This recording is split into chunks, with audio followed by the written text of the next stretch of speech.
অ ফুলেশ্বৰী তেমেশ্বৰী ক যোগেনৰ ঘৈণীয়েকজনী মা তাকে সদায় কাপোৰ কিনে বোলে হে আজি একে সিহঁতৰ ঘৰলৈ গৈছিলো বোলে কি কৈছ বুলি সুধিবলৈ কি কৈছে জান তাই বোলে কাপোৰ এযোৰ কিনিছে কি জানো একে আছোৱে নে কি দীঘে বানিয়ে আছো তাইকে কৈছে সেইযোৰ বোলে ৩,০০০ লৈছে হে তই সেইজনী কথাকে বিশ্বাস কৰিছ তই বুলিহে শুনিছ সেইষাৰ কথা দেই মই নুশুনো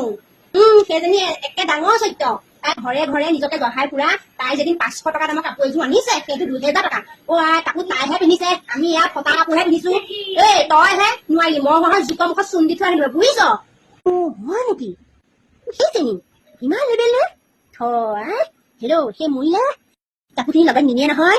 নিজৰ সেই চৰিত্ৰ আৰু সেই কি ভাল কাম কি বেয়া কাম কৰিলে মানুহৰ তাত সেইখিনিহে থাকি যাব বুজিছ এনেই আমুকযোৰ কাপোৰ কিনিছো বুলি মানুহৰ ঘৰে ঘৰে জহাই ফুৰা দৰকাৰ নাই নে কি কওঁ মোৰ সেই মৰিলে সেই কাপোৰবোৰ সেই তেনেকেই থাকিলে জ্বলি যাব মানুহে নকয় এই মানুহজনীয়ে ইমান দামী দামী কাপোৰ পিন্ধিছিলে বুলি গম পাওঁ মানুহে ক'ব মানুহজনী ইমান ভাল আছিল এনেকুৱা গুণ আছিল এনেকুৱা সংস্কাৰ আছিল এনেকুৱাই নে ১,০০০ টকীয়া কাপোৰ ৩,০০০ বুলি কয় সেইডাল জহাই পেলাই কি কৰিছেনো তই কিন্তু শেষত এইটো ধুনীয়া কথা কলি দেই ঠিক কৈছ মানুহৰ সন্মান মানুহৰ সংস্কাৰটো আৰু মানুহৰ ব্যৱহাৰ সেইখিনিহে মানুহৰ ৰখি যাব এই কাপোৰ কানি ইমান টকা দি পিন্ধিলে ইমান টকা দামৰ গাড়ী আছিল সেইবিলাকক মানুহে নোখোৱাই ঠিক কথা কৈছ তই মই ঠিক কথা কৈছো তোক মই এই কথাটো কোৱাৰ কাৰণে বহুত ভাল পাইছো